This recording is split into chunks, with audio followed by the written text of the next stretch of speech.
Krishna Krishna, Hare Hare, Hare Rama, Hare Rama, Rama Rama, Hare Hare, Hare Krishna, Krishna Krishna, Hare Hare, Hare Rama, Rama Rama, Hare Hare, Hare Krishna, Krishna Krishna, Hare Hare, Hare Rama, Rama Rama, Hare Hare, Hare Krishna, Krishna Krishna, Hare Hare, Hare Rama, Rama Rama, Hare Hare, Hare Krishna, Krishna Krishna, Hare Hare, Hare Rama, Rama Rama, Hare Hare, Hare Krishna,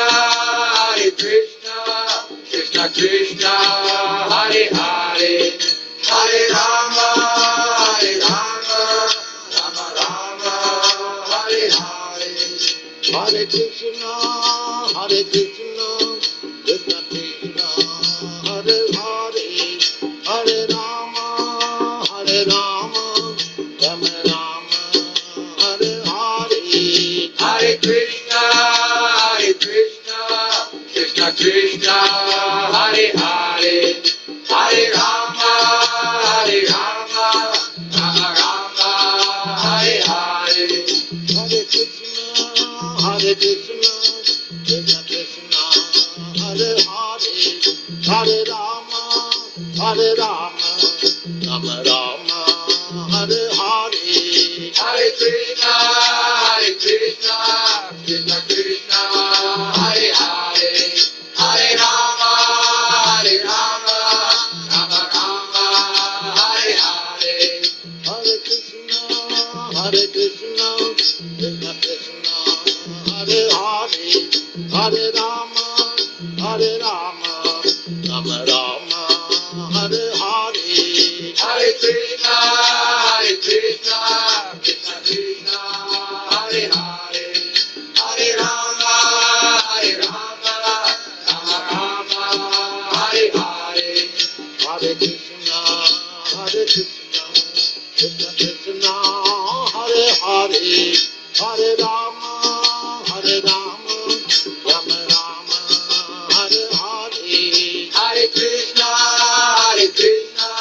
Krishna Krishna, Hare Hare, Hare Rama, Rama Rama, Hare Hare, Hare Krishna, Krishna Krishna, Hare Hare, Hare Rama,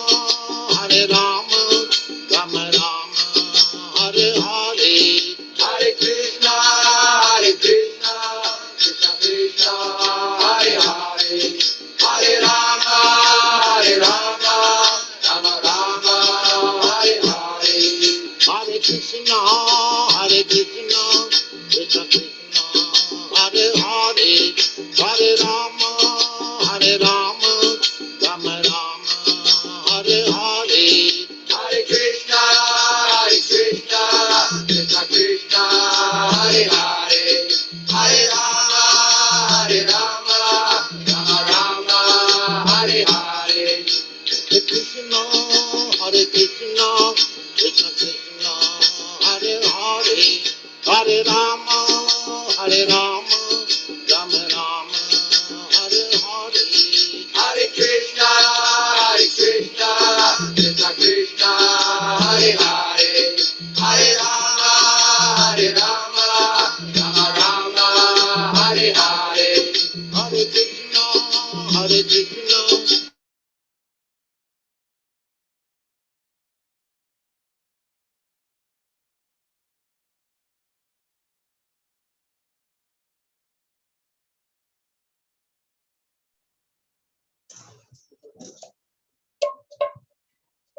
Hare Krishna. Good. Hare Krishna. Hare Krishna.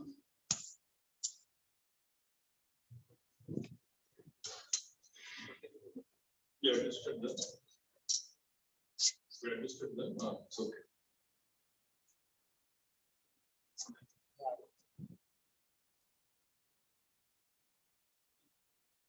Hare Krishna.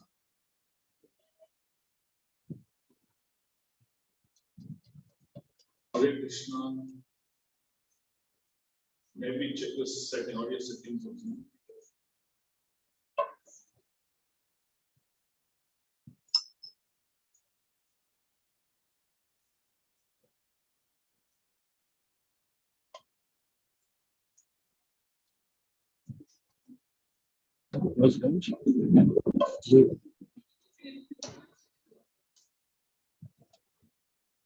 Who's input coming to us?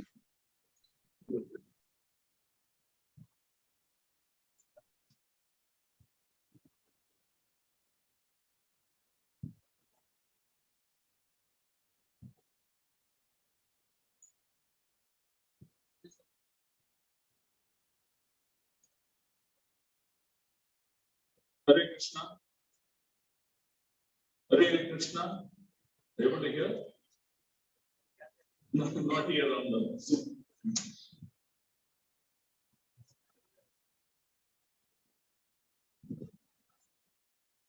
Okay, we'll start. Okay.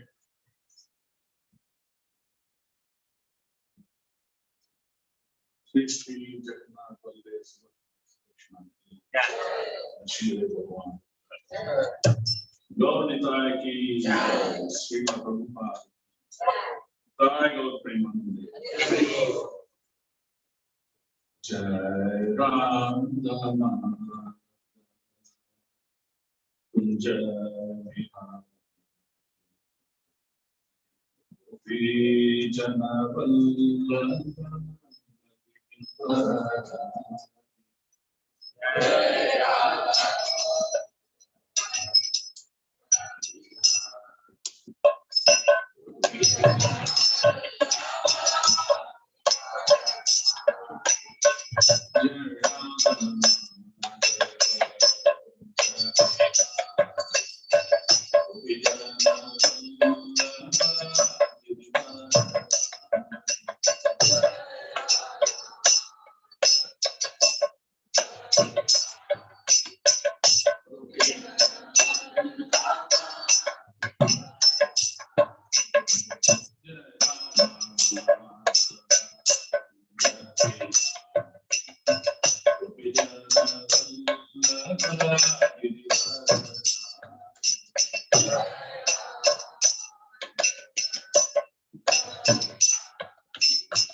Hare Krishna, Krishna Krishna, Hare Hare, Hare Rama, Rama, Hare Hare.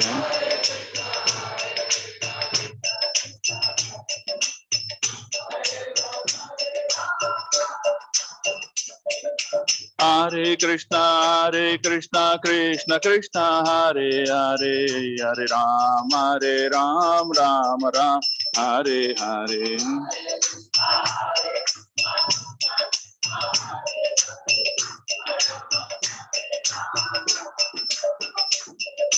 Hare Krishna, Krishna Krishna, Hare Hare, Hare Ram, Ram Ram, Hare Hare.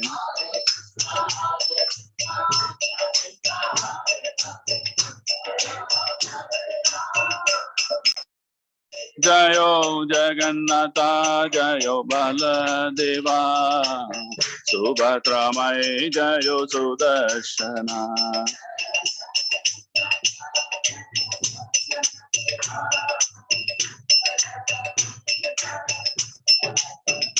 Jayo Lakshmi Narachimma, Jayo Anantade, Lakshmi Narachimma, Jayo Anantade.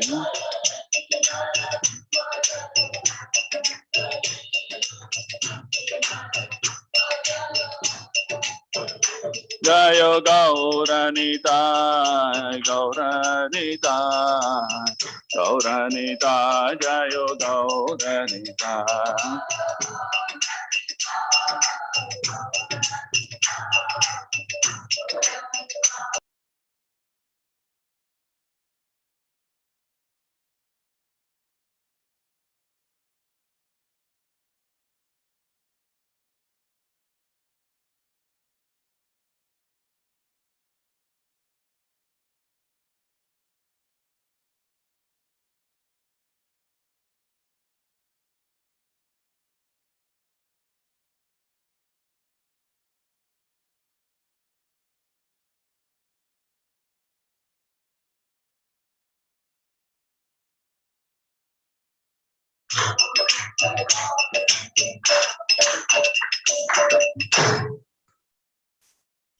Narayanam Namaskrityam Naram Chaiva Narottamam Devim Saraswatim Vyasam Tato Jayam Mudiraye. Nashta Prayeshu Abhadreshu Nityam Bhagavata Sevaya Bhagavati Uttamasloke Bhaktir Bhavati Naistiki Mukam Karoti Vachalam Pango Langayate Girim Yat Kripa Tamaham Vande Sri Gurum Dinatarinam Paramananda Madhavam Sri Chaitanyam Ishwaram Om Namo Bhagavate Vasudevaya.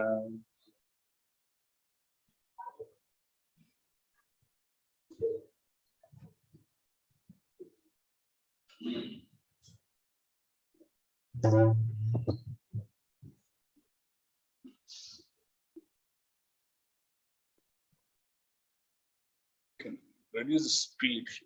Reduce the speed. Reduce.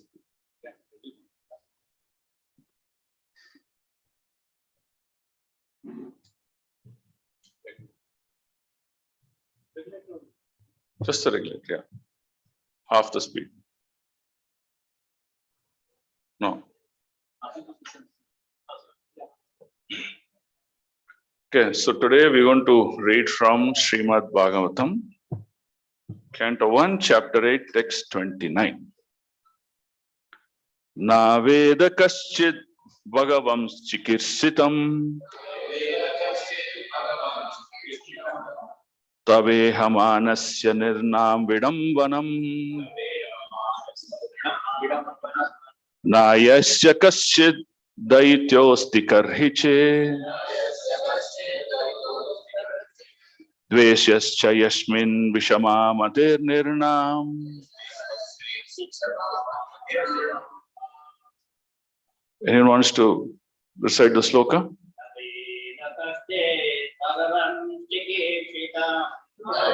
Prakashit Bhagavam Chikirsitam तवेहमानस्य निर्णाम विडम्बनम् न यस्य कश्चिदहितोऽसि कर्षेत् द्वेषस्य यस्मिन् विषमा मतिर्निर्णाम् न वेद कश्चित् भगवं चिकीर्षितम् तवेह मानस्य निर्णाम विडम्बनम् न यस्य कश्चिदहितोऽस्ति कर्हि चेत् द्वेषस्य यस्मिन् विषमा मतिर्निर्णाम् न वेद कश्चित् भगवं चिकीर्षितम्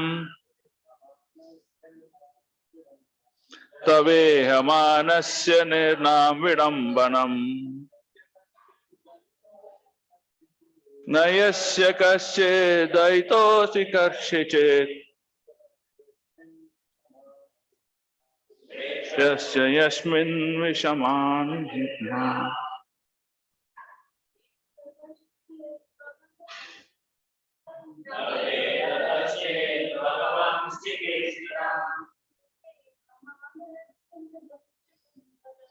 तवेह मानस्य निर्णाम विडम्बनम् न यस्य कश्चिदहितोऽसि कर्हि चेत् द्वेषश्च यस्मिन् विषमा मतिर्निर्णाम्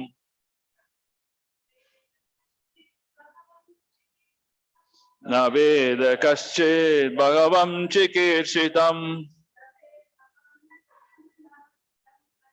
तवेह मानस्य निर्णाम विडम्बनम्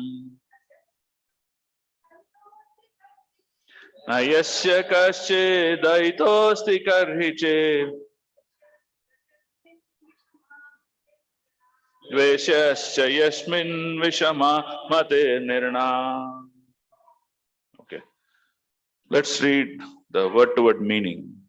Na does not, Veda no, Kaschit anyone, Bhagavan O Lord, Chikirsitam pastimes, Tava your, Ihamanasya like the worldly men, Nirnam of the people in general, Vidambanam misleading, Na never, Yasha his, Kaschit anyone, Daitaya object of specific favor, Asti there is, Karhichit anywhere, Dveshya object of envy, Cha and Yasmin onto him, Vishama partiality,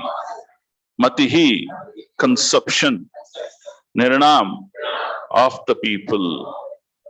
Translation by His Divine Grace A.C. Bhaktivedanta Swami Srila Prabhupada ki. O Lord, no one can understand your transcendental pastimes, which appear to be human and so are misleading. You have no specific object of favor, nor do you have any object of envy. People only imagine that you are partial. Yeah. So now this sloka is like they're blaming the Lord. Okay. So let's read the purport. It's a very brilliant sloka. And the nectar of the Lord can be brought out in this sloka very beautifully. Okay, let's read the purport.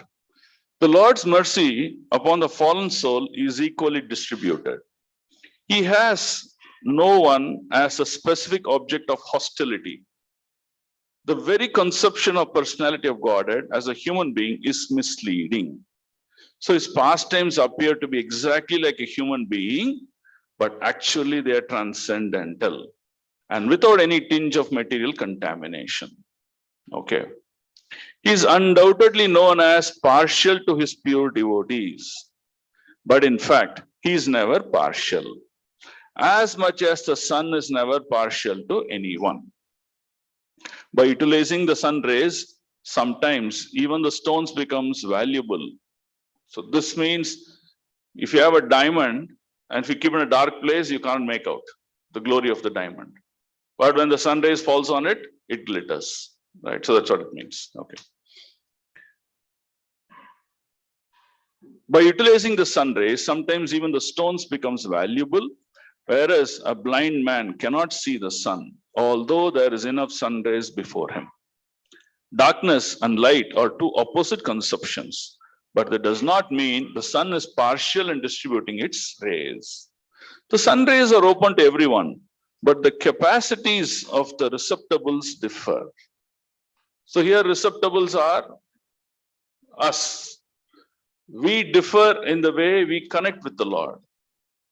We connect with the Lord according to the evolution of our consciousness. If our consciousness is low, more ignorance, more closed in nature, then the way we connect with the Lord is also accordingly. Okay. Foolish people think that devotional service is flattering the Lord to get some special mercy. Huh? Amazing, no? Factually, the pure devotees who are engaged in the transcendental loving service of the Lord are not a mercantile community. So Prabhupada is making very clear. Devotion service is not business, right? It's not a trade offer. Oh Lord, I will do this nice glorification song unto you. In return, this is my letter to you, right? Sneak in the letter after the song. Okay, it does not happen. So, a pure devotee does not render service unto the Lord for such an exchange. And therefore, the full mercy of the Lord is open for him. This is called unalloyed devotion. Okay. Suffering men, needy men, inquisitive persons, or philosophers make temporary connections with the Lord to serve a particular purpose. So when the purpose is served, there's no more relation with the Lord. So very, very specific. When I want my Lord. When I don't need, okay, Lord, I don't want to disturb you. You please stay where you are. Okay. So a suffering man, if he is pious at all, prays to the Lord for his recovery. But as soon as the recovery is over, in most cases, the suffering man no longer cares to keep any connection with the Lord. Huh? When we want to pass our 12th standard exam, 1 or 8 coconuts will fly. But after that, no more coconut in our life. Because we passed the exam. Okay. The mercy of the Lord is open for him, but he is reluctant to receive him. This is the difference between a pure devotee and a mixed devotee. Those who are completely against the service of the Lord are considered to be abject in darkness.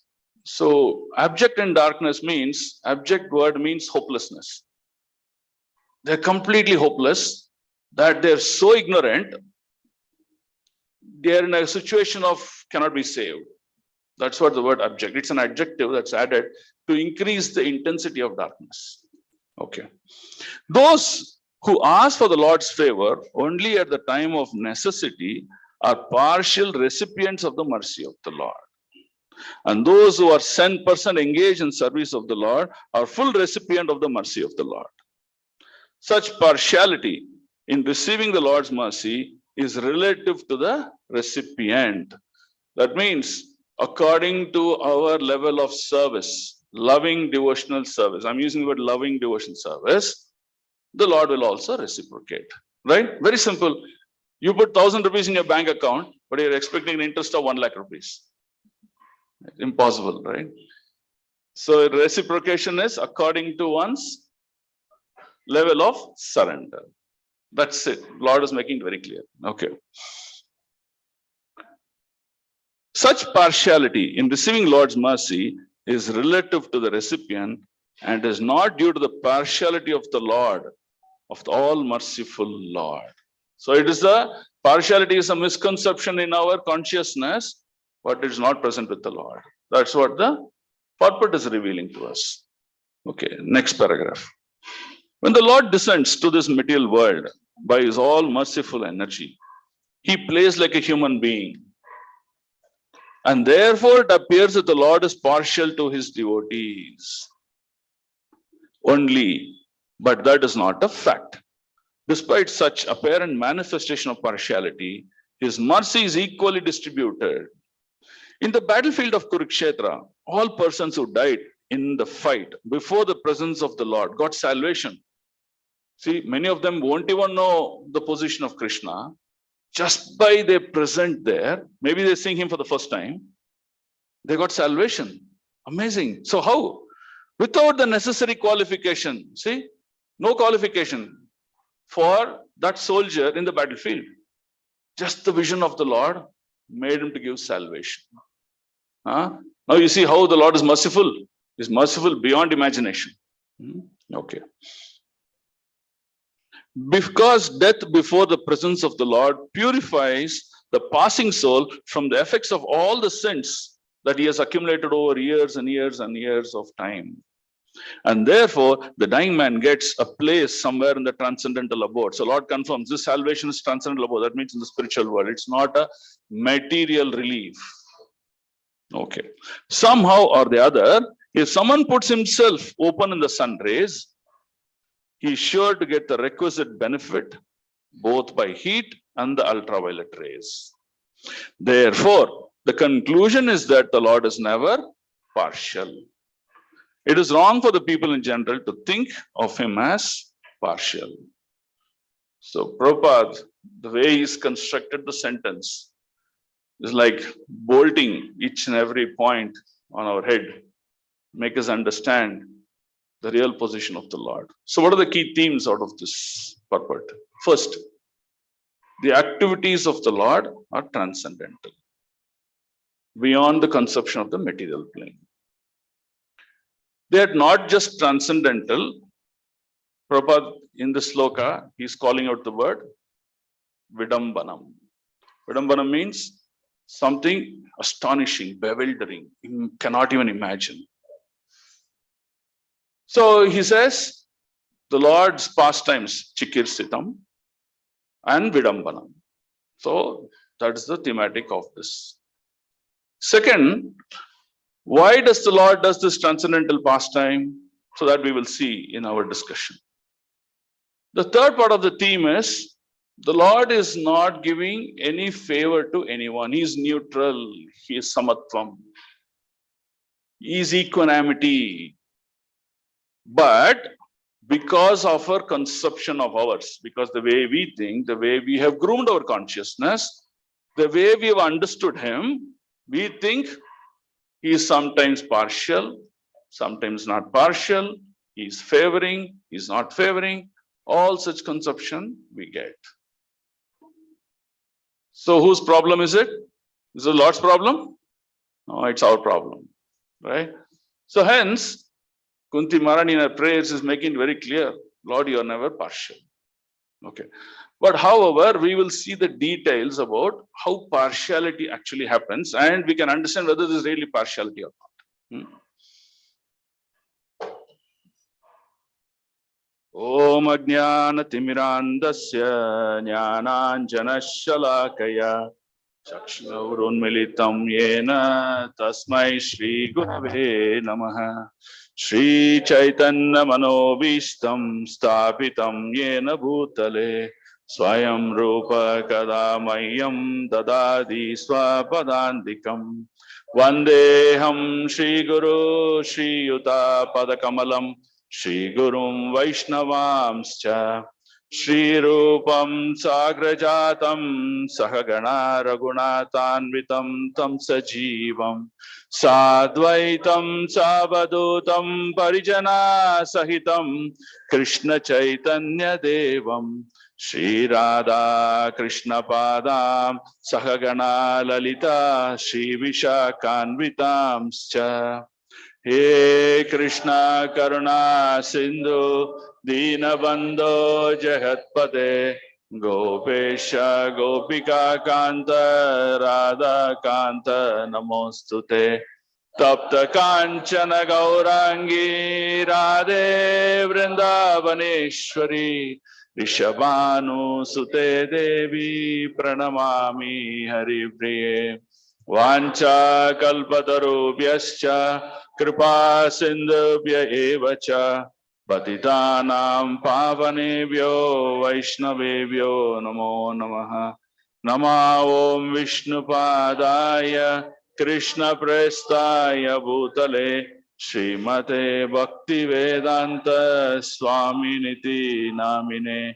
Namaste Saraswate Deve Gauravani Pracharine Nirvishesha Shunyavadi Paschata Desatarine Nama Mahavadanyaya Krishna Prema Pradayate Krishnaya Krishna Chaitanyaya Namne Gauratvishe Namaha Namo Brahmanya Devaya Go Brahmanaya Hidaya Cha Jagatitaya Krishnaya Govindaya Namo Namaha Jai Shri Krishna Chaitanya Prabhu Nityananda Shri Advaita Gadadara Shri Vasadi Gaura Bhakta Vrinda Hare Krishna Krishna Krishna Hare Hare Hare Rama Rama Rama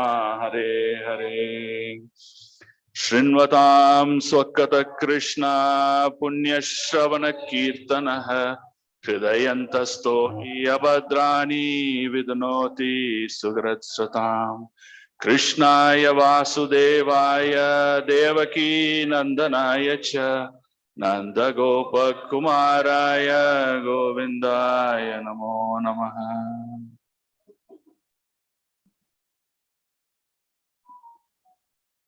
So, prayers by Kunti Maharani is one of the most celebrated prayers in Srimad Bhagavatam. The maturity she demonstrated, the evolution of consciousness that she demonstrated was phenomenal. That Prabhupada actually gave many lectures on Kunti Maharani prayers. In her prayers, she first starts by saying, first prayer, Namashe Purusham Twadhyam Ishwaram Prakrte Param Alakshyam Sharva Bhutanam Antar Bahir Avastitam. She begins with offering her prayers to the Supreme Lord Krishna. Even though Krishna is like her son, right, in terms of her age. So she begins with such a prayer. Okay. So let's hear some of the prayers that Kunti Maharani made to come to this level of consciousness, to understand some of the details that Prabhupada is talking about in this purport. Kunti Maharani is telling Krishna that somehow I'm very fortunate because there are many munis, rishis, yogis, they're doing intense tapasya for thousands of years.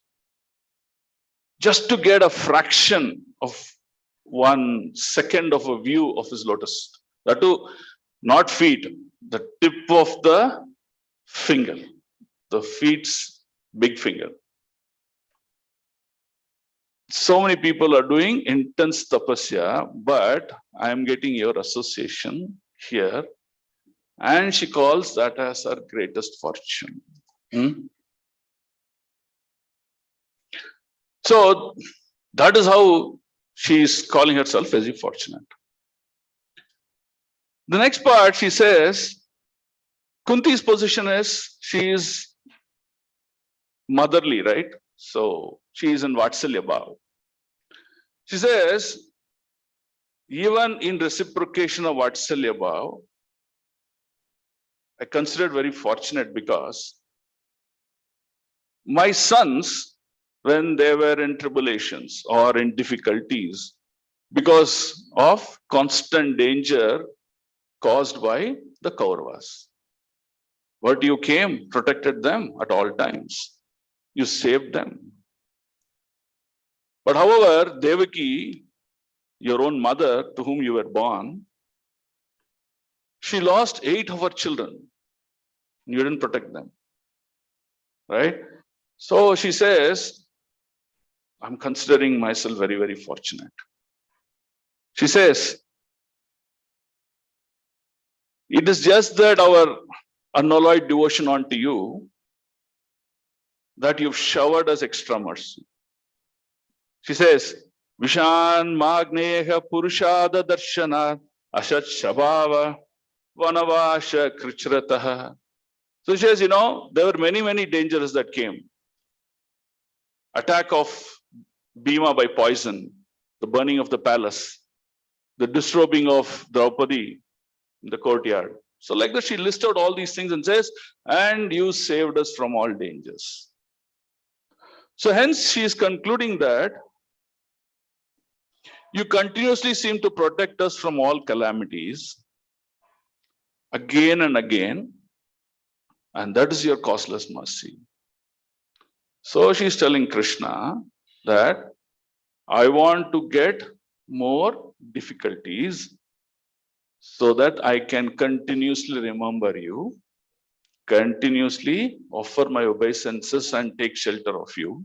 And that way, we will always be under your shelter. So, a lady is asking for more trouble compared to, all troubles are over now. Thanks, Krishna. So, she's not in that consciousness. You can see maturity of consciousness, variation. Apanur Bhava Darshanam. The consciousness of devotees is also samatvam. Why? If a devotee is a practicing devotee and is evolved in his consciousness, then he sees the misery, the difficult times, then he sees the good times are also as benediction of the Lord. Now, why? How come? Is something the Lord knows, but we may not be able to understand. That is the need of the hour. Either misery or joyfulness, but the Lord is aware of his devotees' needs and reciprocates accordingly. So what is Srimad Bhagavatam? If you see, Srimad Bhagavatam records such wonderful narrations about loving exchange between the Lord and the devotees. So if we take shelter of Srimad Bhagavatam is Krishna, not different from Krishna. The literature, the messages, or the messages of the Lord directly, not just that. The phenomenal characters, the personalities, wonderful personalities of the God who come and enact these pastimes along with the Lord are also so wonderful that by taking their shelter also, we will cleanse our consciousness. So you see how wonderful Srimad Bhagavatam is.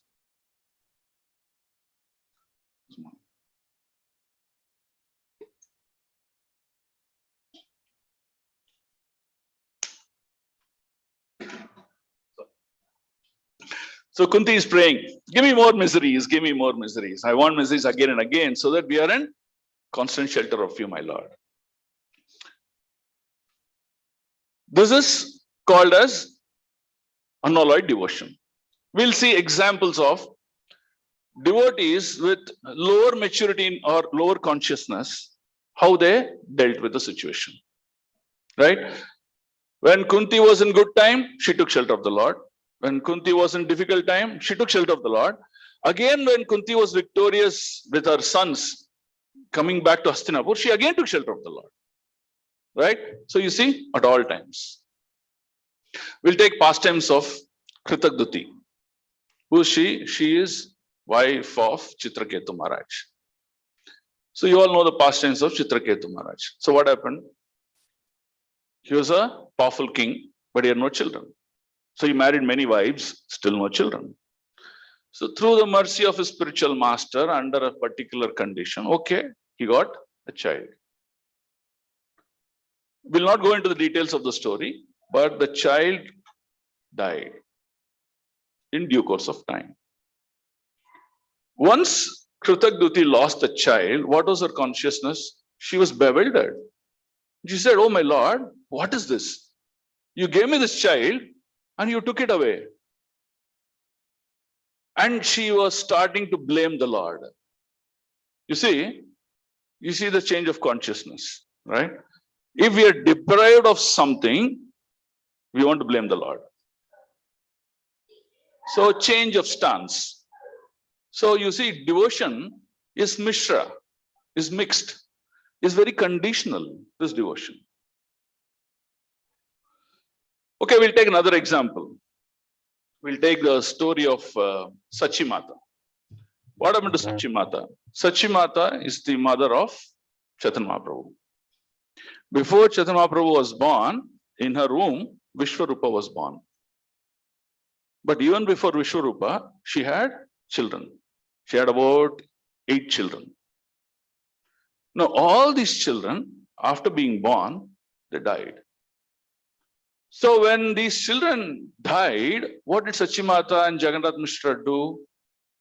They took more shelter of the Lord, more devotion of the Lord, saying that something is wrong.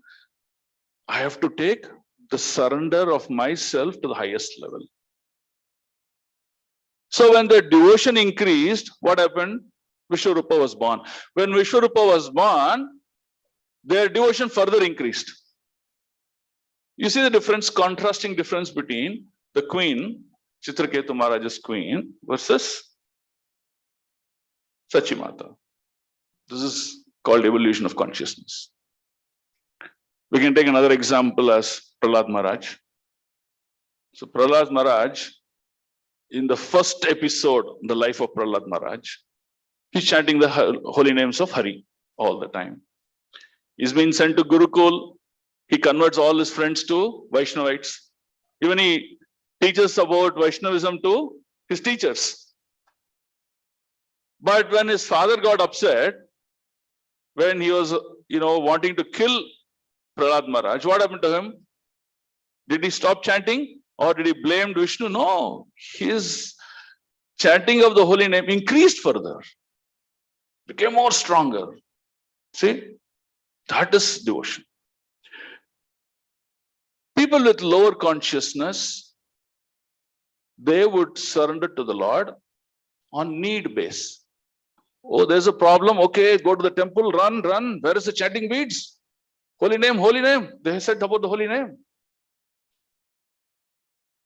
People in the middle, somewhere, right? The desperateness to surrender to the Lord will be on a slower platform. People who are advanced, they'd always chant the holy name of the Lord under all circumstances, whether it's a situation of difficulty or a situation of happiness. So you can see, this is the realization of Kunti Maharani, and she's offering these prayers to Krishna that you are such a wonderful Lord. Of course, her prayers goes on.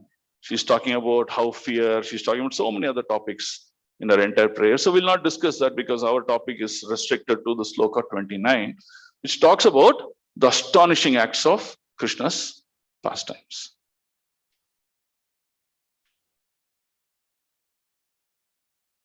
So we'll talk about some of the pastimes of the Lord, how astonishing it is, and what is it that we learn from this, and how people get confused about his pastimes. Now, if I know a person in detail, then I understand all acts of the person in the right manner. Correct? If I do not know this person, then every action of his is misconstrued. So that means a devotee or a sadhu who is practicing bhakti yoga, who is always surrendered to the Lord, he is one who's completely aware of the activities and leelas of the Lord. So he is always in the transcendental plane. What is transcendental plane? I'm talking about a sadhu, a pure devotee, where he is not influenced by the 3 modes of material nature. Now, Krishna says in chapter 4, he says, Paritranaya sadhunam vinashaya cha dushkritam. Now look at this sloka, it's got 2 messages. Paritranaya sadhunam. In Paritranaya sadhunam, what is Lord saying? Sadhu. Sadhu means devotees. Okay. devotees are completely God conscious. Now, Paritraya Sadhana means that Lord comes to protect his devotees. Okay, shelter his devotees. Now, Vinashaya cha Dushkrita means to annihilate miscreants. Okay, so now when Lord advents, he is going to protect his devotees. Now, what is he going to protect the devotees from? A sadhu is already on the transcendental plane. Even though he is in the material world, he may not be influenced by the three modes of material nature, or Adi Daivika, Adi Bhautika, Adi Atmika. All these things also do not influence the sadhu. So then what is the Lord going to protect this person from? So Prabhupada writes that when Lord says Paritranaya Sadhuna, he comes to nourish these devotees to perform his pastimes. Chikirsitam. Chikirsitam means he conducts these pastimes just to nourish the heart of these devotees. And that is how Paritranaya Sadhana is to be understood here. In Bhagavad Gita 14.26, Sa Gunan Samaitiyathan. So what does this mean? It means that sadhu is beyond the material qualities. He's transcendental to the material qualities. That means they do not affect him. So a sadhu who is not on the material plane, is on the transcendental plane, he understands every action of the Lord in completeness. So he is never bewildered. When a sadhu is never bewildered, this sloka where Kunti Maharani is claiming that, oh Lord, your transcendental pastimes, it looks like human, but they're very bewildering, they're very astonishing, does not apply. It applies only to a common man. That means a common man who's still practicing or in the mentality of Kanishta, or he is practicing from a surface level, or even outside of this also. So those are the people who get bewildered and they constantly comment on you, Lord. Right? Okay, so if you read Srimad Bhagavatam, you see, in Srimad Bhagavatam, the pastimes of the Lord are wonderfully explained. Not just the Lord, Lord and his associates, Lord and his energies. If the details of the pastimes are also changing from one point of view to another point of view, and all are true. One, Putana's pastime, you hear from Srila Prabhupada, you hear from your Guru Maharaj, you hear from this one. The message will be same, the conclusion will be same, but you'll see the viewpoints, the intricacies, the detailness will be evolved more and more. Why not? You read the same pastime after 1 year. You'll see there's more nectar in the same pastime. And that's what is attracting us to go to his Srimad Bhagavatam and hear the same Putana story. Ramayana. It happened how many years back? Approximately 12, 8, 20 lakh years back. What, 15 to 20 lakh years back? I mean, some calculation around that time. Ramayana, even after so many lakh years, if there's pravachan here, immediately you'll see there's full registration, hall is full, people want to go there, and then they want to hear Ramakatha and practice. And see, you see, that is the beauty of it. That is Srimad Bhagavatam, that's what it offers.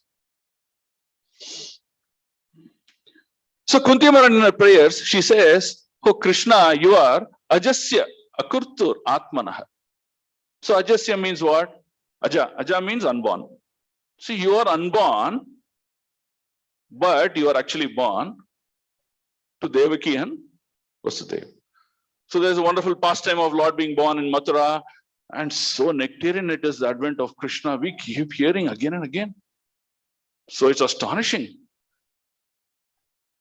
Prabhupada says, the Mayavadis, they call the Lord, the absolute is impersonal. Now their point is, then why is that the devotees who are personal, they do not accept the fact that Lord is impersonal? Because they are personal, they are also thinking the Lord is person. So this is how they go wrong. That's the argument of the Mayavadis. which means they've not clearly understood the real position of the Lord. So Krishna is Aja, he's unborn, but he performs wonderful pastimes of his Janma, right? Which is so nectarian to hear. Kunti says, Akartur Atmanaha. So what does this mean? Akartur means one has no duty to perform here in this material world. Krishna is Atma Rama, fully satisfied. Aptakam. Whatever desire he gets is automatically fulfilled. There's nothing that you need to do to fulfill his desire. So, why, if you don't have any activities here, then why are you descending here to perform this Leela? So, hence, she's concluding the fact that even though you are Ajasya, even though you're unborn, even though you don't have any activities here, you come here just to benedict the devotees, just to fulfill the heart of the devotees. That is only nourishment the sadhus have in this world. And there's no other nourishment the sadhus are looking forward in this world. And when Lord advents, does he advent just as a human form alone? No. According to the desires of the sadhus, he not only comes in the human form, he also comes in animal form, right? Like tortoise. He came as a bird also, Hamsa, swan. So different forms the Lord takes, and all just to conclude that one fact, paritranaya sadhana, to nourish the heart of the devotees. Now let's see some of the activities which the Lord does, which is beyond the understanding, conception of our mind, our thought process. Even when we read, we are bewildered. So when Krishna came back, Krishna was born, he told his father, take me and leave me in Vrindavan.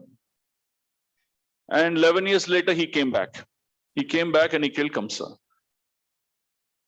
So at the time, he told his father, I'm sorry, I could not serve you. Please forgive me. So Vasudeva was wondering, both ways. Why is he asking for forgiveness? When he killed Kamsa, he gave back the kingdom to Ugrasen. He made Ugrasen as the throne. He gave the throne back to him. Then he reported back to Ugrasen as a subservient because he's a king, right? So you see, it's bewildering. It is he who killed Kamsa and got the throne back and putting Ugrasen into the throne, but he is subserviently reporting to Ugrasen. Right? So you see how bewildering these are. Very contradictory in the way he does his pastimes. Putana is a big contradiction. The pastime of Putana. So what do we learn from Putana? Putana came to kill Krishna, but the manner in which she came to kill Krishna, she took the position of mother. Krishna said, oh, you came as a motherly position to kill me? No problem. You die, but you become a mother in the spiritual world. See, this is very astonishing to people to understand this. Hey, how come it's contradictory? Right? So that's what Kuntimrani says. She says, Maya Javanika Channam Agnya Dokshajam Avyayam. She says, the screen of Maya is the one that causing the illusion between the truth and the reality. Truth and the fact, right? So people who do not know this, they get bewildered because of the curtain of Maya in front of them. Everything about Krishna is bewildering. Krishna is born just like any other small child. A small child is being born.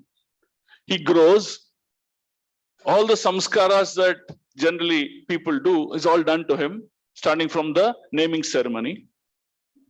He becomes a small boy. Then he becomes a grown-up boy, becomes a youth. But after youth, you see, he remains a youth. He doesn't become old. Oh, Lord is Adyam Puranam. No, nothing like that. Otherwise, the Lord is supposed to have a white beard, walking with a walking stick after so many years. Krishna lived for 125 years or performed his Leela for 125 years on this earthly planet. Until the age of 125 years, Krishna is portrayed as a youth. His photos, his activities, everything is his youth. Bewildering. But people who were born around the same age, they all became old and probably even died. See, so Prabhupada explains the wonders of the Lord are so astonishing. So common people get confused about Krishna, and they make unwanted comments. And they in fact blame the Lord also. The most bewildering pastime is Damodar Leela. In all them, if you dissect Damodar Leela into parts, you will see every aspect of it is bewildering.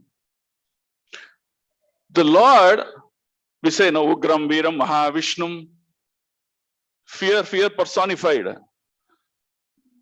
Yamaraj fears him. But that Lord is crying in front of Yashoda. And not just crying, he's scared and he's running because his mother is taking a stick to beat him. See, contradictory, very confusing. But the Leela is so wonderful, amazingly wonderful.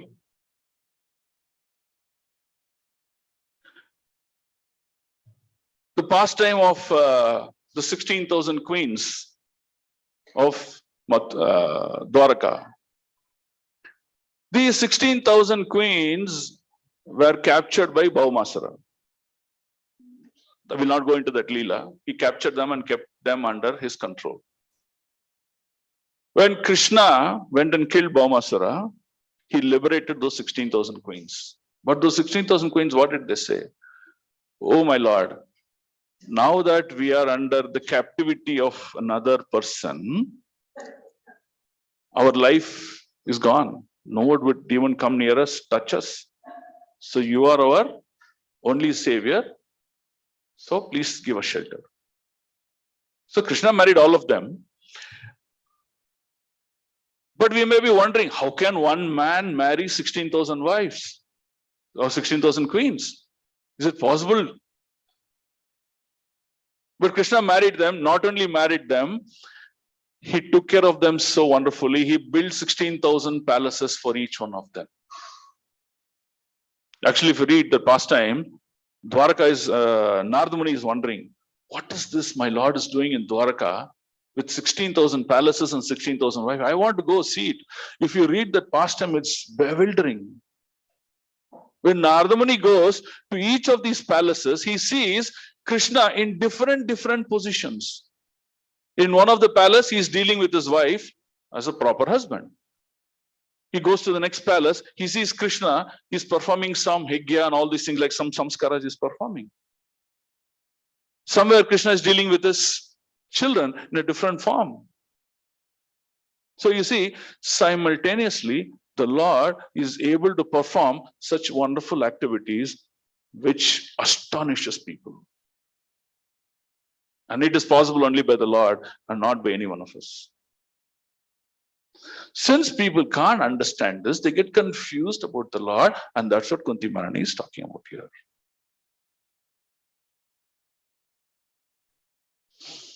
Although he is playing like an ordinary child or like an ordinary human being, when there is a need, when there is a situation, he demonstrates his supremacy. The best pastime you can think of is Krishna as a childhood boy, he's playing with his friends. He's playing with mud. Balram comes and complains to his mother. Oh, mother, Yashoda, do you know your son is eating mud? And that's going to cause problems to him. Yashoda, out of fear, she comes out running and then catches hold of Krishna and say, what are you eating? Show me your mouth, open your mouth. An ordinary child will just open the mouth. But what did Krishna do? He opened his mouth and he showed the entire Brahmanda. You see, astonishing, another pastime. Every action of the Lord is very astonishing.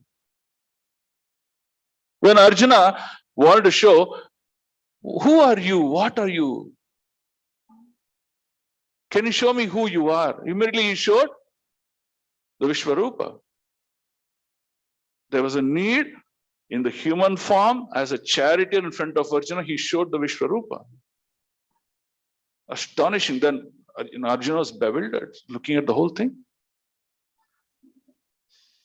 So you see, these activities of the Lord are highly transcendental in nature.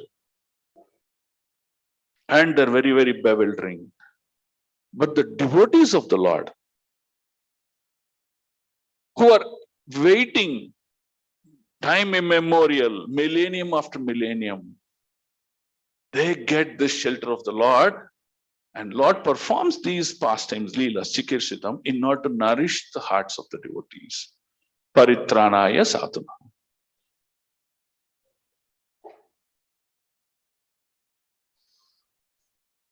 So the life of a devotee is what? The life of a devotee is to just satisfy Krishna. Similarly, the Lord, looking at the intensity, looking at the dedication of a devotee wanting to satisfy him, he also reciprocates according to devotees, the level at which they're practicing. Krishna says, Ye yata mam prapadyante tam stataiva bhajami aham mama vartamanu vartante manushya partha sarvashaha. Says, I reciprocate accordingly. So in the Leela, in the Vraj Leela, you see, there are some devotees who are very, very confidential devotees, they play a role. And there's some devotees who are still in Vraj, but they don't play such wonderful confidential role. That means they're also according to the level of surrender. Right? So this goes on very deeply, unlimitedly. So there's a verse that Prabhupada writes in this verse, a very brilliant verse. He says, there is a verse that says, Sadhu is in my heart, and I am also in Sadhu's heart. The Sadhu is always thinking of Krishna, and Krishna is always thinking of his devotee Sadhu. So the appearance of the Lord and the disappearance of the Lord does not make any difference to a Sadhu. He sees the wonderful pastime of Janma of Krishna and the disappearance or the activities of Krishna all on the same plane and very nectarian. He rejoices, he nourishes that heart.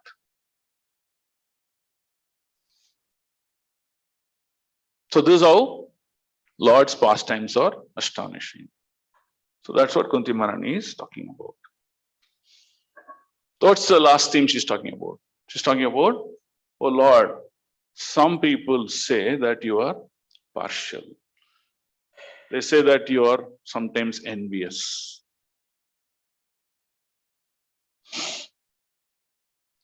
So what is the partiality problem? The partiality problem is the problem of the Lord? No, it's a problem of our misconception. If we don't understand the Lord under the proper study and guidance of the Guru, then we would read unwanted books and we will understand Lord in the wrong manner, and that becomes an offense, and offense will accumulate in our life. In the Bhagavad Gita, chapter 9, text 29, Sammoham Sharva Bhuteshu.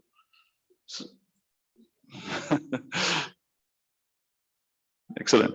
So he says, Krishna says, I envy no one, nor am partial to anyone.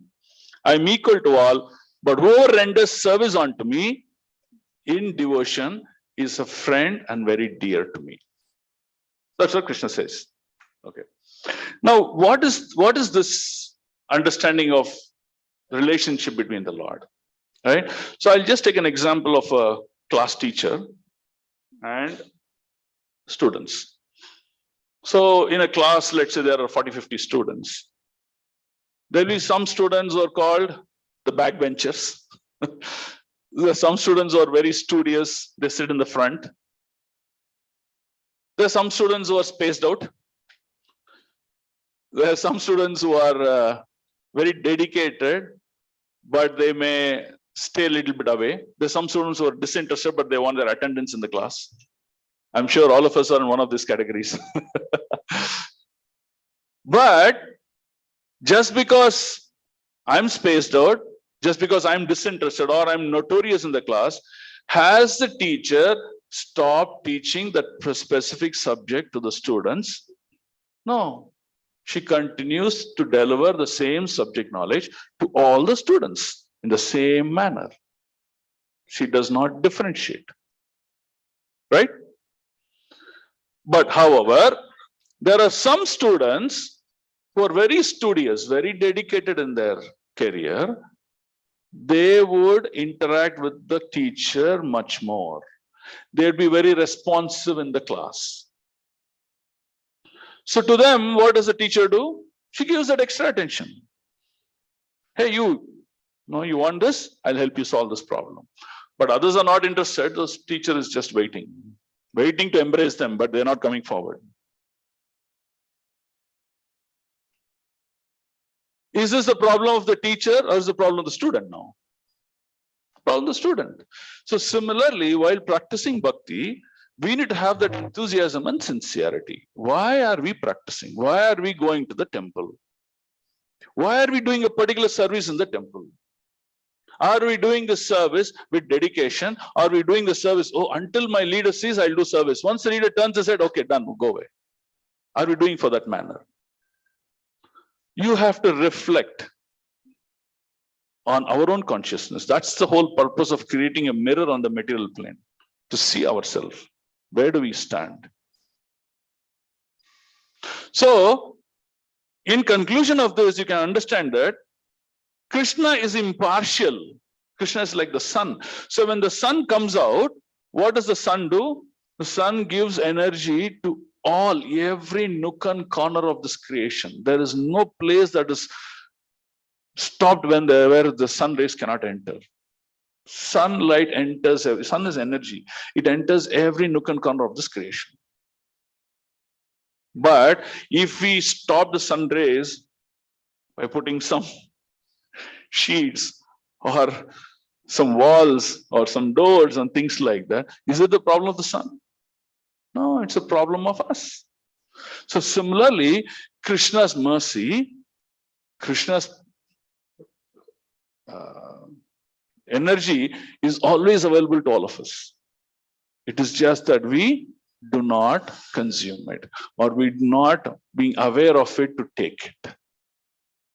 So it looks like some of them who are called sadhus or devotees who reciprocate with the Lord and get that additional mercy. It looks like, oh Lord, you are beneficial to them, but not to me. And that's how we start to differentiate. Once we differentiate, it is Kanishta mentality. So let's take example of Vibhishana.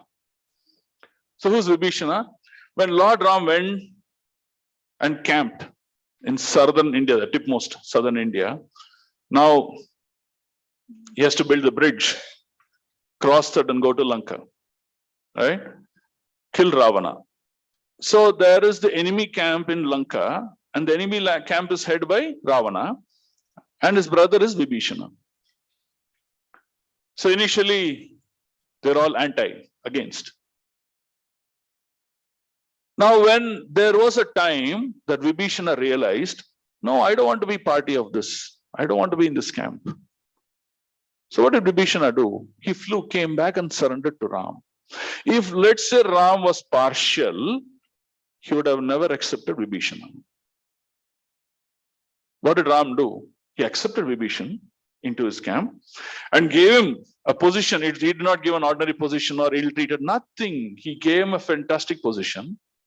And after the war was completed, Ram did not say, oh, this Lanka now belongs to me because I conquered it. No, he didn't say that. What did he do?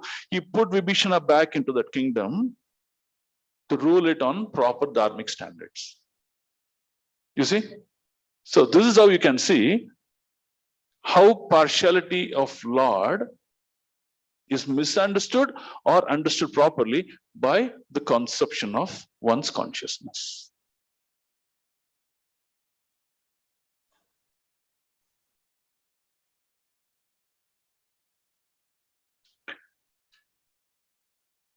Prabhupada says how merciful Krishna is. In this world, there are innumerable number of living entities. And all these living entities are performing their own activities according to their desire. What's the desire? Oh, I enjoy this, I love this, hence I perform this activity. If there's no desire, if there is no enjoyment, there is no benefit in an activity, the desire to do that activity will never arise in the heart of that living entity. So he does this activity without the knowledge of what his reaction means. And according to that reaction, he either takes birth in the lower life, birds, reptiles, even insects for that matter, trees, or in the higher positions like, fully evolved consciousness, human beings, or even demigods, or whatever it may be. But in all these categories of life spans, you see Krishna is still accompanying them as Paramatma and guiding them to success. It is just that we have not realized to see him, but what do? We blame, calling the Lord as partial. So you can see Lord is never partial. It is our consciousness that makes us to understand what is the real position of the Lord. So what is the conclusion? The Lord kills the demons. For what purpose? Prabhupada gives an example of a father caring for his child. Even though his own child, the father would sometimes chastise him, beat him, give him a tough time. But that's for his own benefit. It does not mean the father has lost love for his child that is beating him. So similarly, acts of Krishna on the demons are also on a similar platform. So this is how Prabhupada explains to make us understand act of Lord on Paritranaya Sadhunam, on the devotees, Vinayasha Dushkritam, on the demons, and Lord extends his mercy again and again. So Prabhupada says, do nice dressing for the Lord, offer nice bhoga for the Lord, do all your services for the Lord in a very, very sweet manner. Do it for the pleasure of the Lord. He says, Rupa quotes from this Bible book. He says, man is, you know what does he say in Bible? Man is a reflection of God. No, man is a, Okay, so the meaning he says is, man has the same features and form as the Lord. Okay, I forgot the actual sentence. Man is made in the image of the Lord. Correct. So what does that mean? It does not mean the Maya of the philosophy. What it means is, when you decorate Krishna very beautifully with a nice dress, with opulence, with all jewels and all these things, and you see in the mirror, you can see all these opulence on the mirror also. Correct? You can see the full beautiful image of Krishna on the mirror also. So similarly, when we demonstrate a wonderful devotional consciousness and do that service for the benefit of the Lord, for the pleasure of the Lord, then what happens? That beauty is also reflected in us. It reflects us in the forms of humility, in the form of our character, in the form of the way we conduct our life. So that's the reciprocation between the Lord and the devotee. And that's what Prabhupada is trying to explain.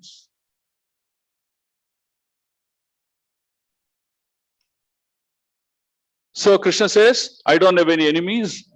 There is nothing that I favor anyone, but I reciprocate according to one's devotion. And that's what Kunti Maharani is also saying in that prayer. She says,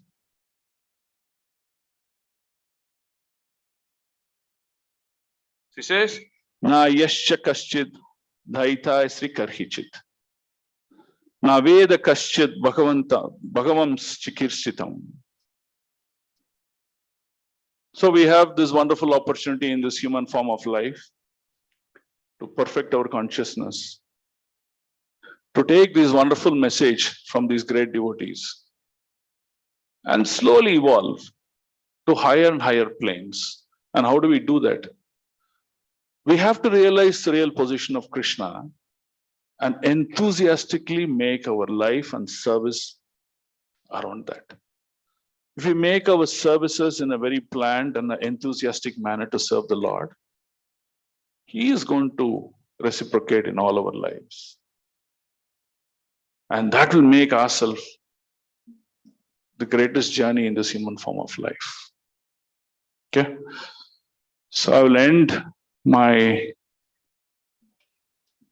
this thing here. And if you have any questions, we can try to answer these questions. Thank you so much. Hare Krishna. Srila Prabhupada ki jai.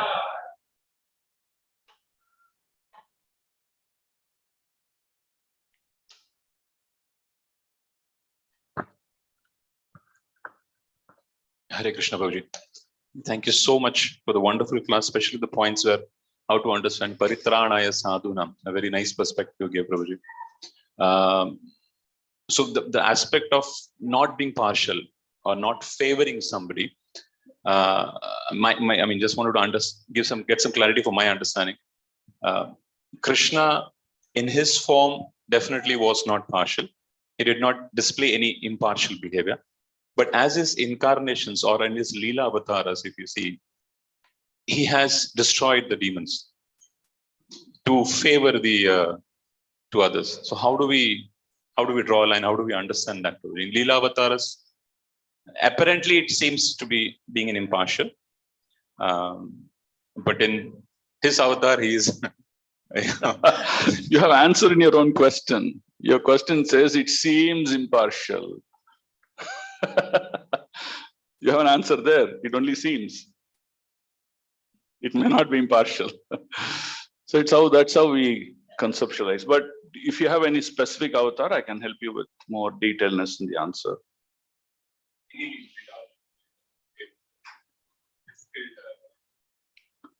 Hiranyakashipu. Okay. So what do you see as impartiality there?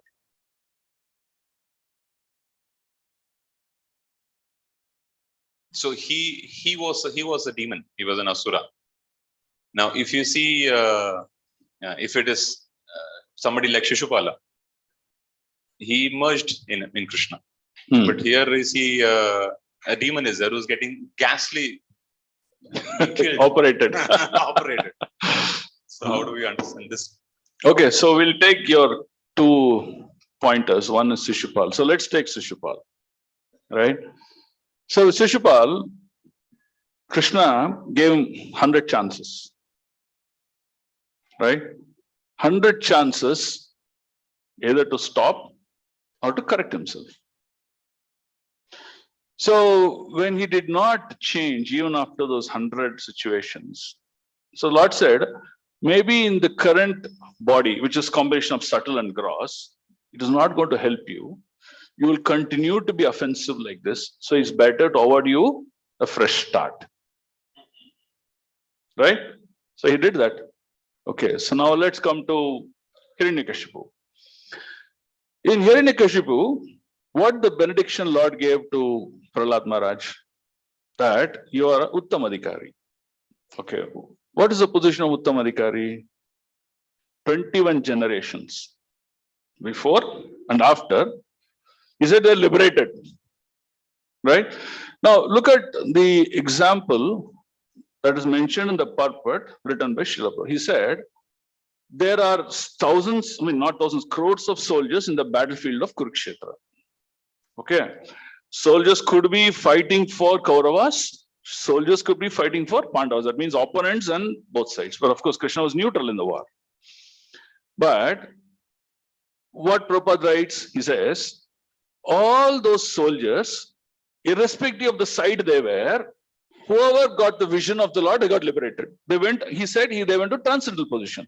Now, if Lord was partial, he would say, all soldiers fighting for Pandavas, I'll give you a vision, you get liberated. That's what the statement he would have made. But he didn't do that. Correct?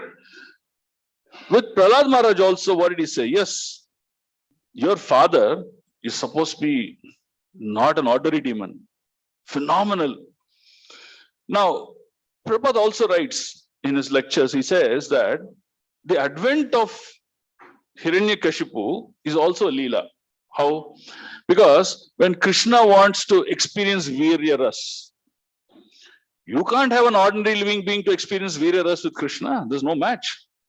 So you need to have someone who's phenomenally powerful and exalted in order to exchange that level of rasa. So hence, a devotee like Jai and Vijay take the position of Hiranyakashipu and Hiranyaksha to perform that Leela. So now devotees, but outside devotee who is not practicing, he may not know this. So his viewpoint would be different from your viewpoint, right? And he offers that to Prahlad Maharaj. You're Uttamadhikari, so don't worry, your father is liberated.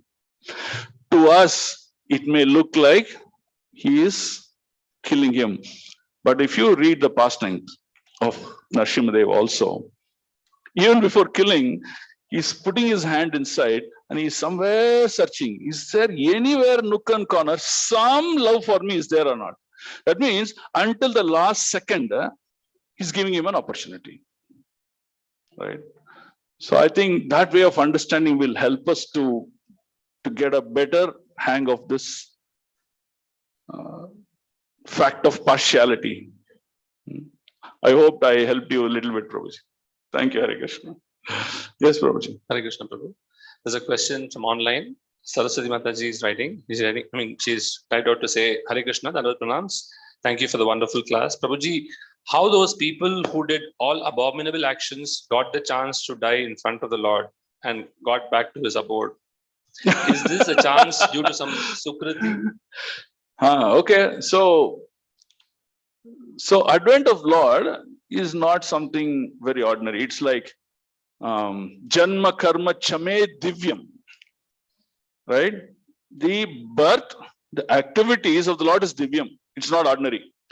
It's not like we celebrating your birthday and my birthday, just very, very ordinary. We'll call 10 people, 20 people, cut a cake and be done. It's not like that, right?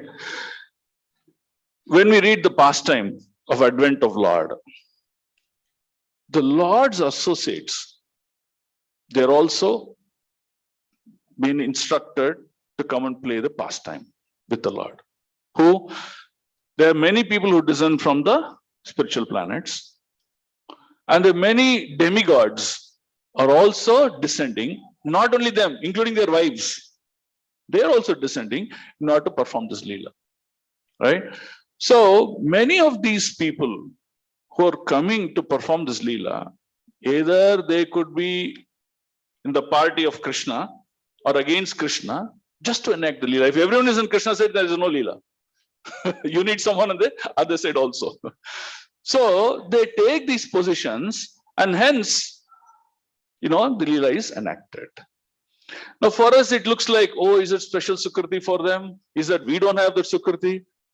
So that's how we start to conclude. But when we read Bhagavatam in detail, that too an association of devotees, we will understand these intricacies very, very clearly.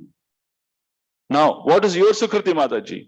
Just because you are taking shelter of that same Srimad Bhagavatam, which is explaining these intricacies, your Sukriti has also reached your heart. That's the answer that I can help you, Mataji. Hare Krishna. Yes, Mataji. Okay, no problem.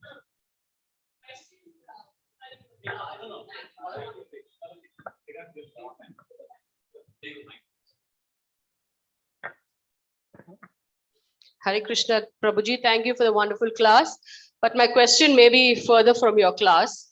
I just want to know of creation. When the Lord created all these bodies, not only human beings like lizards and alligators and crocodiles, were these the desires of the person to go into that body, or it was just the creation of the Lord? Where would we get this information?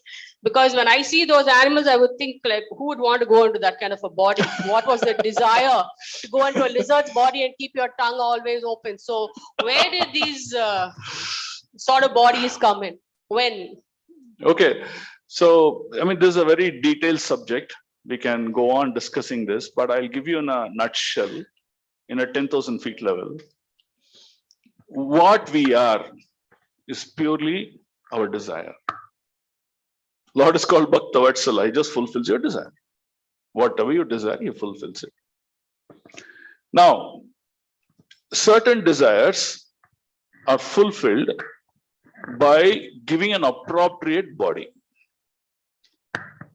So, for example, I want to be, I like swimming, I want to be in water.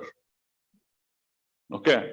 So, the Lord says, why do you want to morph yourself that, oh, I have a human body, I learn this water acrobatics and then try to do swimming. I'll give you a body where you can be a slow swimmer or a stagnant water person or a fast swimmer, or you can produce so much of froth while swimming. There are different combinations in swimming itself, right?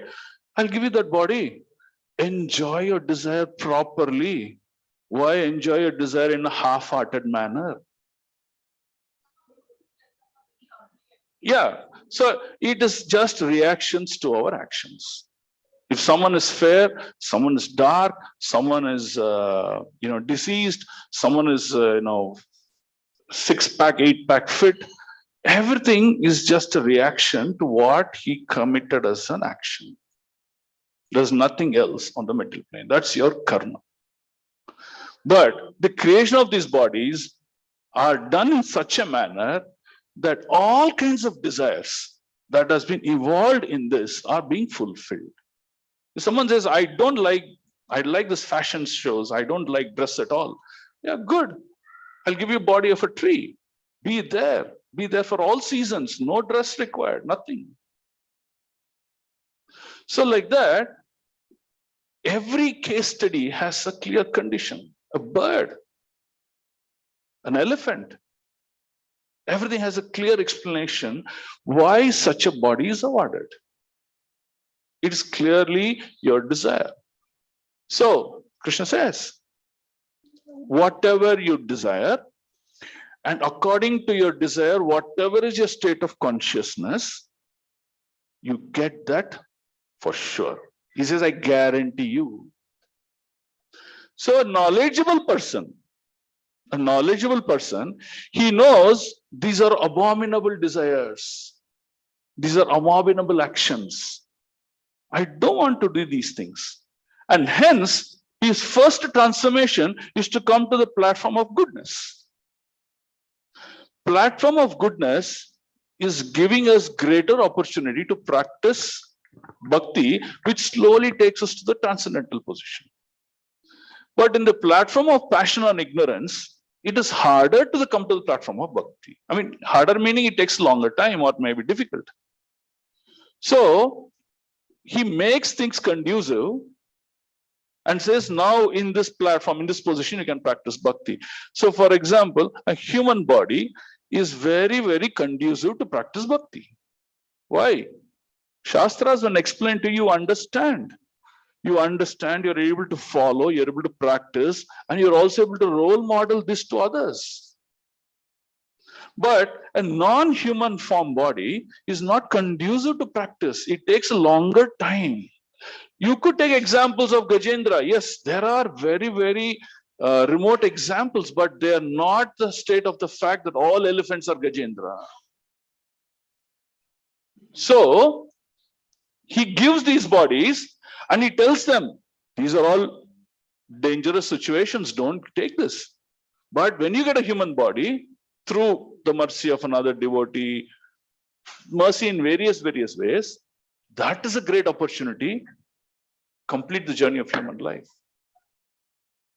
It is clearly our desires that we are categorized under 84 lakh species and nothing else.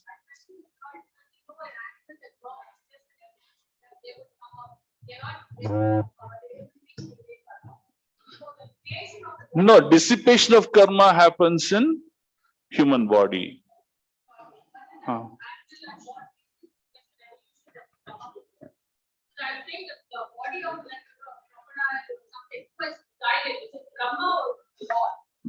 Brahma is an instrument. Brahma doesn't design. He executes the blueprint created by the Lord. Okay, so now, so now our Prabhuji has given this wonderful sloka, which I'm going to read this for you, which will help you. This is from 8.9. Okay. Stotram chakshuha sparshanam cha rasanam grihanam evacha adhisthaya manaschayam vishayan upasevate. The living entity, thus taking another gross body, obtains a certain type of ear, eye, tongue, nose, sense of touch, which are grouped about the mind. He thus enjoys a particular set of sense objects. See, it's clearly driven by our desire.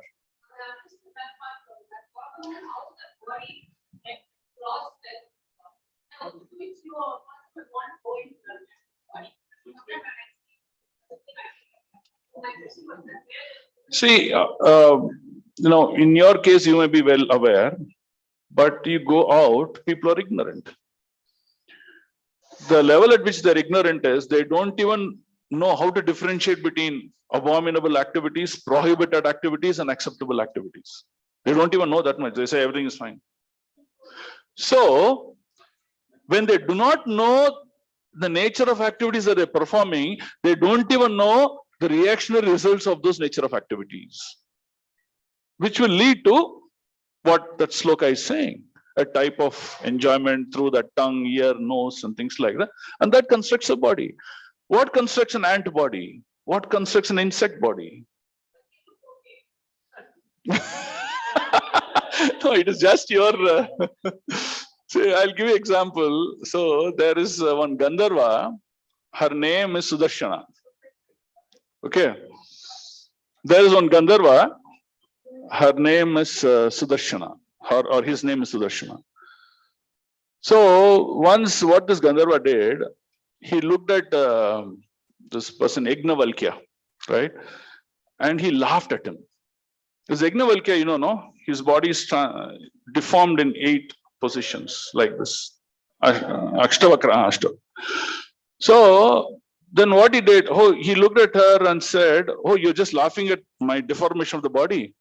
I'll curse you that you become a snake where you will be long enough, but when you travel, your snake body also will build into 8 different positions.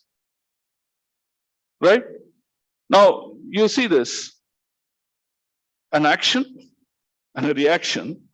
You may be saying that, I hate that snake body, but look at the fact, our actions done out of ignorance will give that. Take the Damodar Leela. Manigreva Nalakavara. They were just pride, intoxicated by their material opulence. When they were without any dress on their body, behaved in an inappropriate manner, Narada cursed what? Be without dress forever.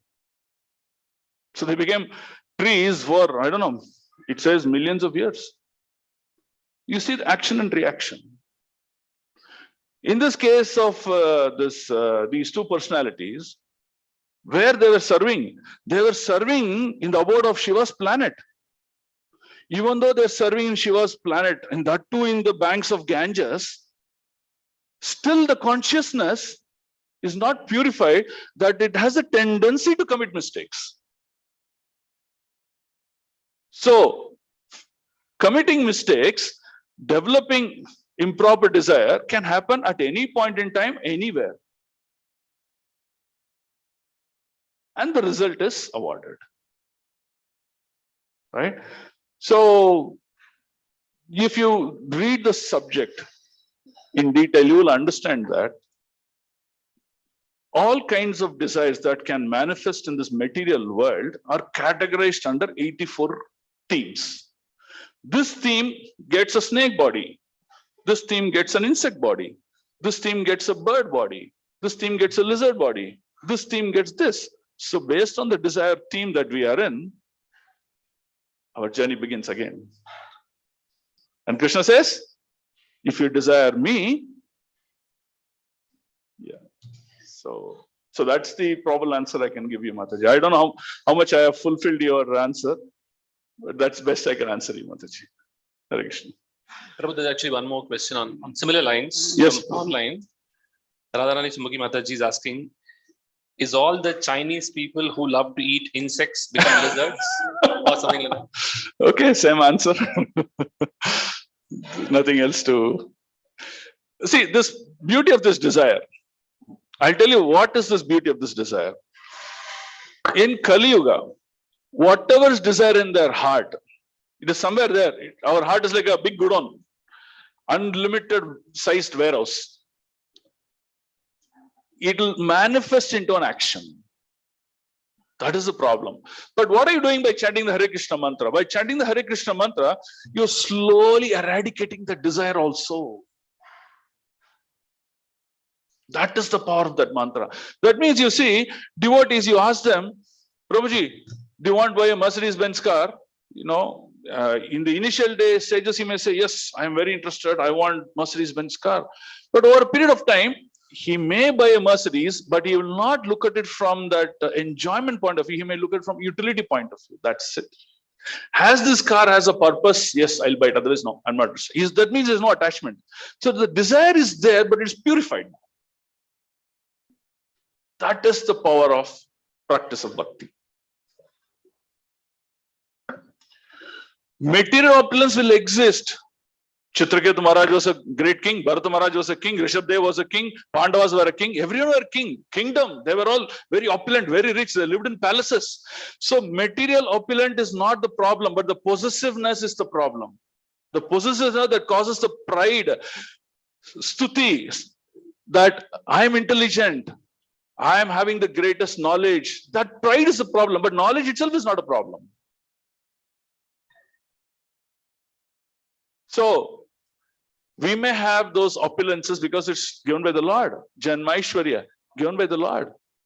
So use it in service of the Lord rather than getting proud about it and causing offenses. So that's devotion. Devotion does not mean, oh, I'm a poor boy, so I'll get devotion. No, there could be so many devotees who are poor, but they'll be serving in front of the altar in the deities, but having a consciousness of something else. Even though they're in front of the Lord, they have consciousness of something else. Oh, Duryodhana, the best example. Duryodhana saw the Lord eye to eye, 1 feet distance, he saw the Lord. Still, his consciousness was poor because he had deep desire, which is unwanted in nature. So that's how we understand this. I mean, that's my limited knowledge that I have. Thank you. Hare Krishna, bro. Yes, Prabhuji. Very nice class. So I had this question about the equality of the Lord. So in the Kurukshetra war, we see that so many of them, they got delivered. Although most of them were envious, especially on the Kaurava side, but somehow they got delivered for whatever reason. Bhagavata mentions that. But at the same time, we also see in the Bhagavad Gita, Krishna is saying, Tani aham dvishatah kruran samsareshu naradhaman kshipami ajasram ashubhana asurishveva yonishu asiram yonim apanna mudha janmani janmani. So life after life, I will make sure that I will destroy them. I will push them more and more deeper into demoniac species of life, and they will never attain me. So we see, these two aspects of the Lord. So somehow, the Lord seems to be partial somewhere, and theoretically we know that he's equal to all. Here's an answer again, seems to be partial.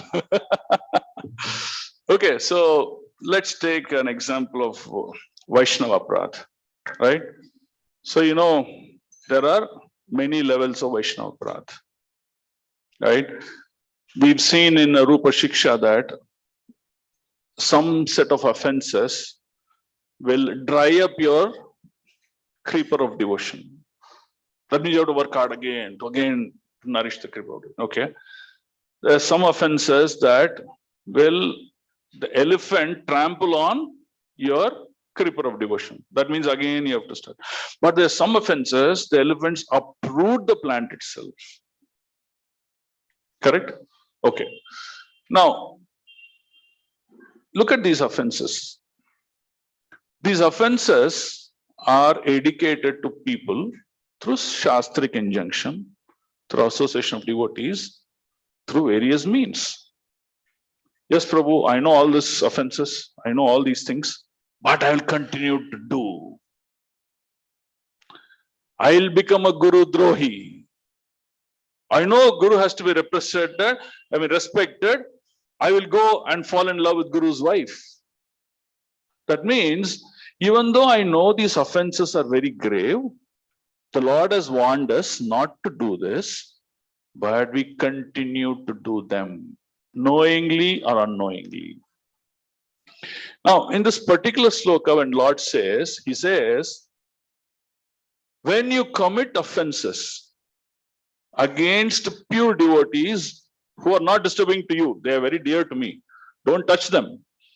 But even after hearing that message, you are enviousness that you want to commit offenses against them. So what do I do with you? How many times do I preach you? How many times do I keep chances? How many times do I have to give you a chance in other forms of life, human forms of life, that you'll never get reformed? So the Lord is making a statement which is very scary, so that you stop your offenses.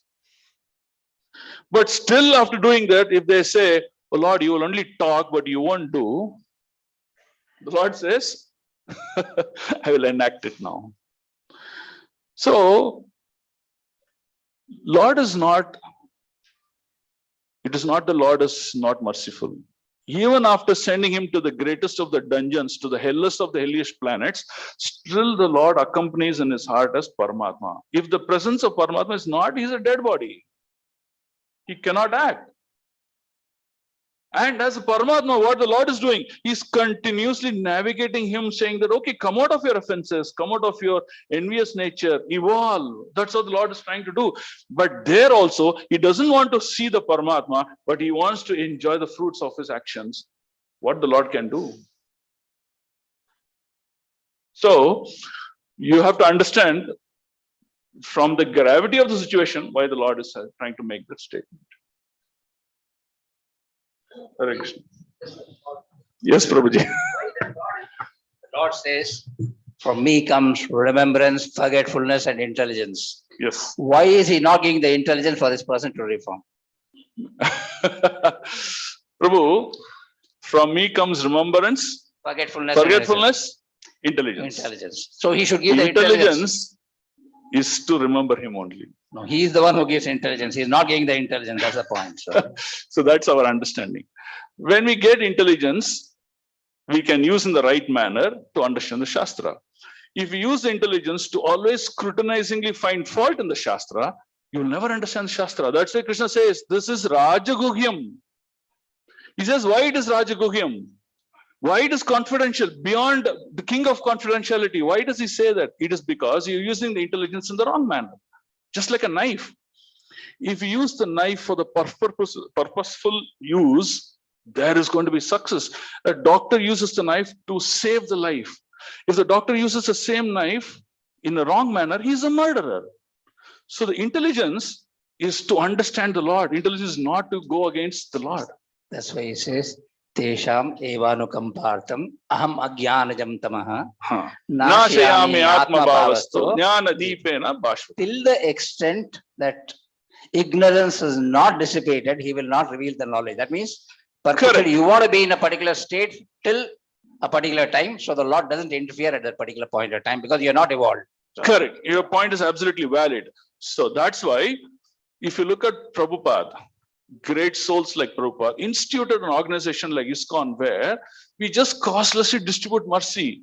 Rathayatra, what do? 30,000, 40,000, that Mahaprasad, the Lord, mercy goes. That mercy, when it goes, it cleanses your heart.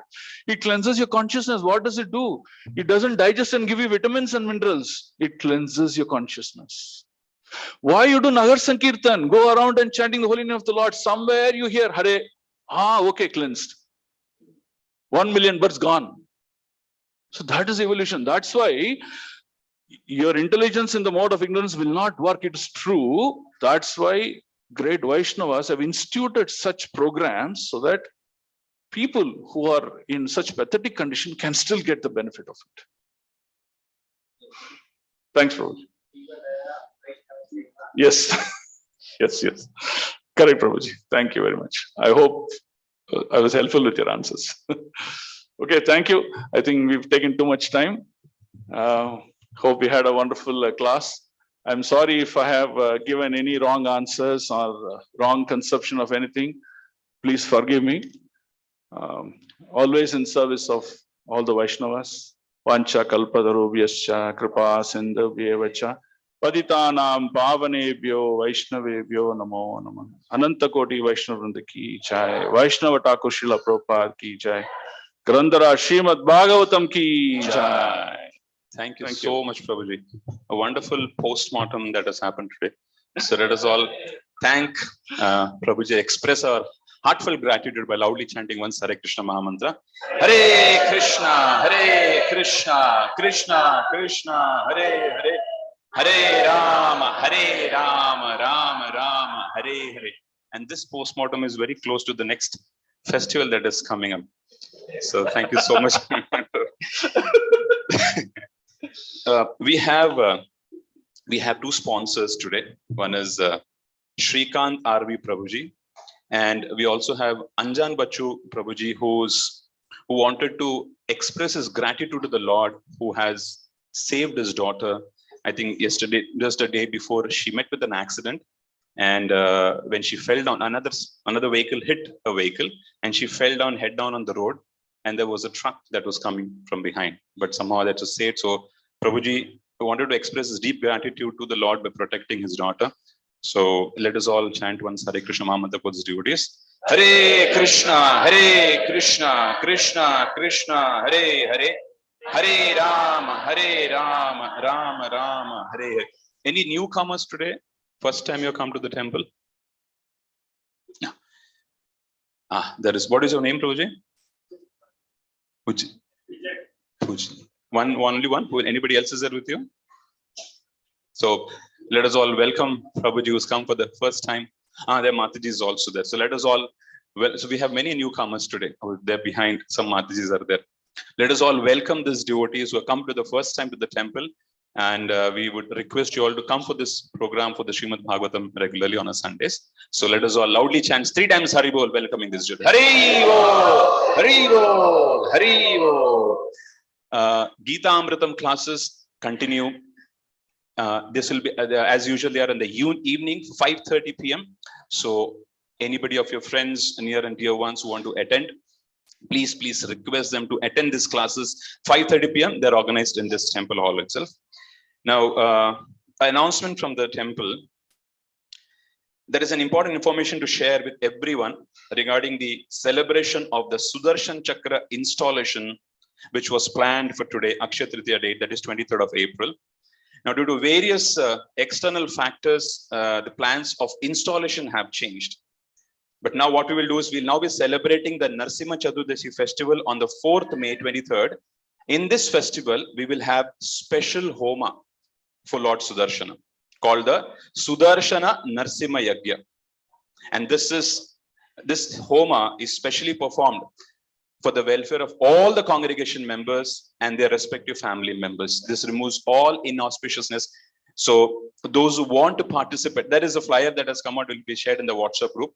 But we have set up, you might have seen while you enter, there is a big banner that is kept. There is a registration counter also, Revathirvan Prabhu sitting outside. So those who all want to participate and reap benefit of this wonderful Sudarshan Homa, you can register with Prabhuji. There is an online way of registering. There is a QR code. And offline you want to pay, you can just contact the accounts department. Sudha Mataji will be sitting here. So please register. And this will be on 4th May. 4th May, that is next week. The program will start 3 p.m. onwards on 4th May. And there is a number also which is provided. You can contact at the number for further details. But for registration, please reach out to the counter and register yourself. Thank you so much. We'll proceed with the Jagannath Ashtakam now.